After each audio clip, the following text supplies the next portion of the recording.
Our Mutual Friend, by Charles Dickens. Book 2, Birds of a Feather. Chapter 10, A Successor. Some of the Reverend Frank Milvey's brethren had found themselves exceedingly uncomfortable in their minds because they were required to bury the dead too hopefully.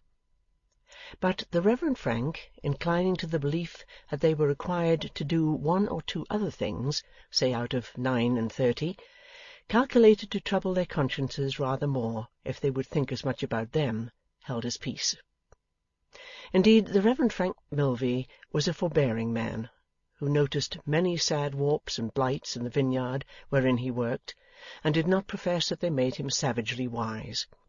He only learned that the more he himself knew, in his little limited human way, the better he could distantly imagine what omniscience might know. Wherefore, if the Reverend Frank had had to read the words that troubled some of his brethren, and profitably touched innumerable hearts, in a worse case than Johnny's, he would have done so out of the pity and humility of his soul. Reading them over Johnny, he thought of his own 6 children, but not of his poverty, and read them with dimmed eyes. And very seriously did he and his bright little wife, who had been listening, look down into the small grave, and walk home arm in arm. There was grief in the aristocratic house, and there was joy in the bower. Mr. Wegg argued, if an orphan were wanted, was he not an orphan himself, and could a better be desired? And why go beating about Brentford bushes, seeking orphans forsooth, who had established no claims upon you, and made no sacrifices for you, when here was an orphan ready to your hand, who had given up in your cause Miss Elizabeth, Master George, Aunt Jane, and Uncle Parker? Mr. Wegg chuckled, consequently, when he heard the tidings. Nay, it was afterwards affirmed by a witness who shall at present be nameless, that in the seclusion of the bower he poked out his wooden leg, in the stage ballet manner, and executed a taunting or triumphant pirouette on the genuine leg remaining to him. John Rokesmith's manner towards Mrs. Boffin at this time was more the manner of a young man towards a mother than that of a secretary towards his employer's wife. It had always been marked by a subdued affectionate deference that seemed to have sprung up on the very day of his engagement. Whatever was odd in her dress or her ways had seemed to have no oddity for him. He had sometimes borne a quietly amused face in her company, but still it had seemed as if the pleasure her genial temper and radiant nature yielded him could have been quite as naturally expressed in a tear as in a smile. The completeness of his sympathy with her fancy for having a little John Harmon to protect and rear he had shown in every act and word, and now that the kind fancy was disappointed, he treated it with a manly tenderness and respect for which she could hardly thank him enough. "But I do thank you, Mr. Rokesmith," said Mrs. Boffin, "and I thank you most kindly. You love children?" "I hope everybody does." "They ought," said Mrs. Boffin, "but we don't all of us do what we ought, do us?" John Rokesmith replied, "Some among us supply the shortcomings of the rest. You have loved children well, Mr. Boffin has told me." "Not a bit better than he has, but that's his way. He puts all the good upon me.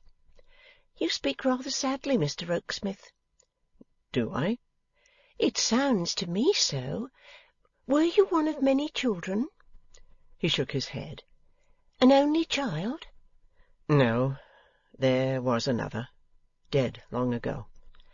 "Father or mother alive?" "Dead." "And the rest of your relations?" "Dead, if I ever had any living. I never heard of any." At this point of the dialogue Bella came in with a light step. She paused at the door a moment, hesitating whether to remain or retire, perplexed by finding that she was not observed. "Now, don't mind an old lady's talk," said Mrs. Boffin, "but tell me, are you quite sure, Mr. Rokesmith, that you have never had a disappointment in love?" "Quite sure. Why do you ask me?" "Why, for this reason. Sometimes you have a kind of kept-down manner with you, which is not like your age. You can't be 30. "I am not yet 30. Deeming it high time to make her presence known, Bella coughed here to attract attention, begged pardon, and said she would go, fearing that she interrupted some matter of business. "Oh, no, don't go," rejoined Mrs. Boffin, "because we are coming to business, instead of having begun it, and you belong to it as much now, my dear Bella, as I do. But I want my Noddy to consult with us. Would somebody be so good as to find my Noddy for me?" Rokesmith departed on that errand, and presently returned accompanied by Mr. Boffin at his jog-trot. Bella felt a little vague trepidation as to the subject matter of this same consultation, until Mrs. Boffin announced it. "Now, you come and sit by me, my dear," said that worthy soul, taking her comfortable place on a large ottoman in the centre of the room, and drawing her arm through Bella's. "And Noddy, you sit here, and Mr. Rokesmith, you sit there. Now, you see, what I want to talk about is this. Mr. and Mrs. Milvey have sent me the kindest note possible, which Mr. Rokesmith just now read to me out aloud, for I ain't good at handwritings, offering to find me another little child to name and educate and bring up. Well, this has set me thinking." "And she's a steam engine at it," murmured Mr. Boffin in an admiring parenthesis. "When she once begins, it might be so easy to start her, but once started, she's a engine." "This has set me thinking, I say," repeated Mrs. Boffin, cordially, beaming under the influence of her husband's compliment, "and I have thought two things. First of all, that I have grown timid of reviving John Harmon's name. It's an unfortunate name, and I fancy I should reproach myself if I gave it to another dear child, and it proved again unlucky." "Now, whether," said Mr. Boffin, gravely propounding a case for his secretary's opinion, "whether one might call that a superstition?" "It is a matter of feeling with Mrs. Boffin," said Rokesmith gently. "The name has always been unfortunate. It has now this new unfortunate association connected with it. The name has died out. Why revive it? Might I ask Miss Wilfer what she thinks?" "It has not been a fortunate name for me," said Bella, colouring, "or at least it was not, until it led to my being here, but that is not the point in my thoughts. As we had given the name to the poor child, and as the poor child took so lovingly to me, I think I should feel jealous of calling another child by it. I think I should feel as if the name had become endeared to me, and I had no right to use it so." "And that's your opinion," remarked Mr. Boffin, observant of the secretary's face, and again addressing him. "I say again, it is a matter of feeling," returned the secretary. "I think Miss Wilfer's feeling very womanly and pretty." "Now, give us your opinion, Noddy," said Mrs. Boffin. "My opinion, old lady," returned the Golden Dustman, "is your opinion." "Then," said Mrs. Boffin, "we agree not to revive John Harmon's name, but to let it rest in the grave. It is, as Mr. Rokesmith says, a matter of feeling, but lor, how many matters are matters of feeling! Well, and so I come to the second thing I've thought of.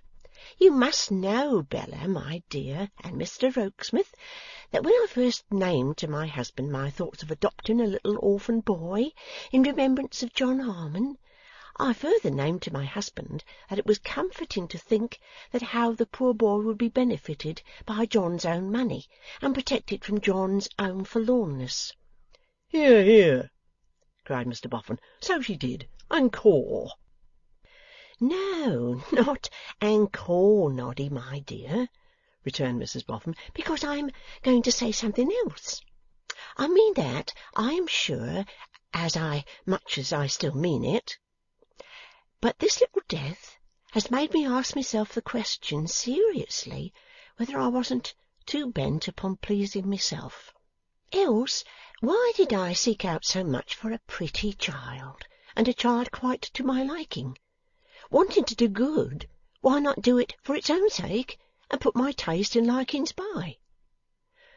"Perhaps," said Bella, and perhaps she said it with some little sensitiveness arising out of those old curious relations of hers towards the murdered man. Perhaps, in reviving the name, you would not have liked to give it to a less interesting child than the original. He interested you very much.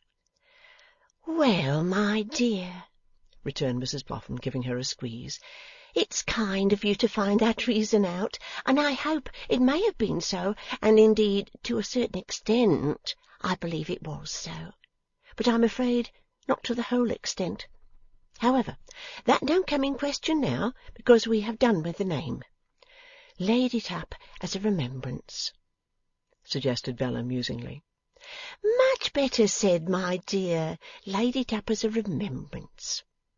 Well, then, I've been thinking, if I take any orphan to provide for, let it not be a pet and a plaything for me, but a creature to be helped for its own sake.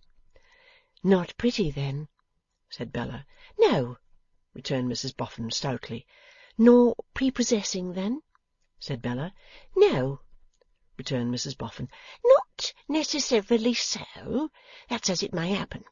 A well-disposed boy comes in my way, who may be even a little wanting in such advantages for getting on in life, but is honest and industrious, and requires a helping hand, and deserves it.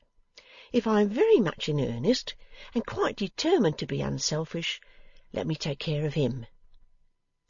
Here the footman, whose feelings had been hurt on the former occasion, appeared, and crossing to Rokesmith, apologetically announced the objectionable Sloppy. The 4 members of council looked at one another and paused. "Shall he be brought here, ma'am?" asked Rokesmith.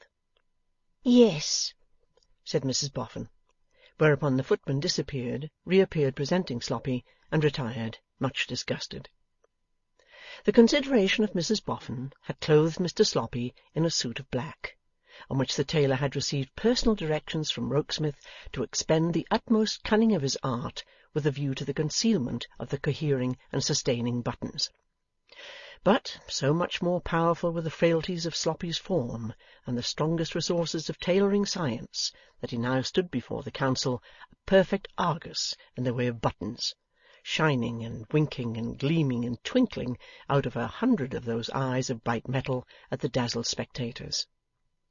The artistic taste of some unknown hatter had furnished him with a hatband of wholesale capacity, which was fluted behind, from the crown of his hat to the brim, and terminated in a black bunch, from which the imagination shrunk discomforted, and the reason revolted. Some special powers with which his legs were endowed had already hitched up his glossy trousers at the ankles, and bagged them at the knees, while similar gifts in his arms had raised his coat-sleeves from his wrists and accumulated them at his elbows. Thus set forth, with the additional embellishments of a very little tail to his coat and a yawning gulf at his waistband, Sloppy stood confessed. And how is Betty, my good fellow? Mrs. Boffin asked him.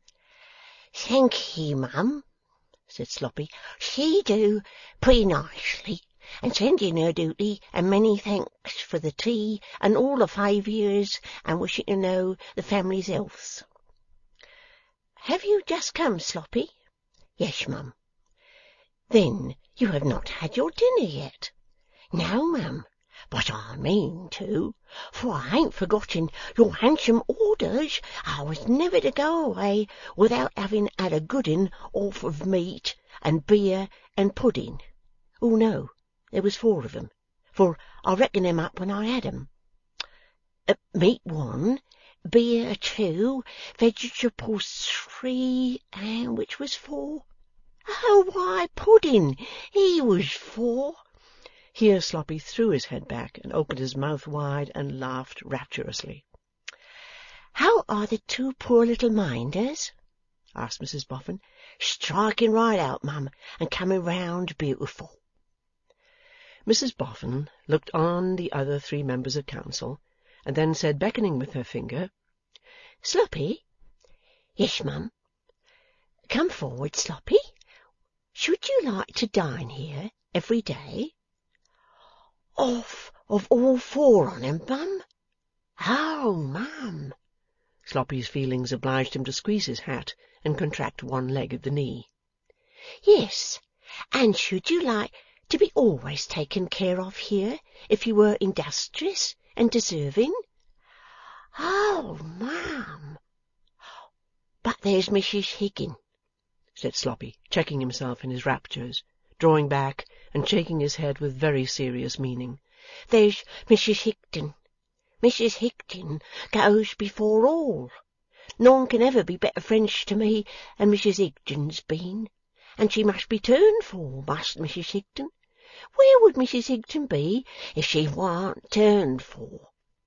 At the mere thought of Mrs. Higden in this inconceivable affliction, Mr. Sloppy's countenance became pale, and manifested the most distressful emotions.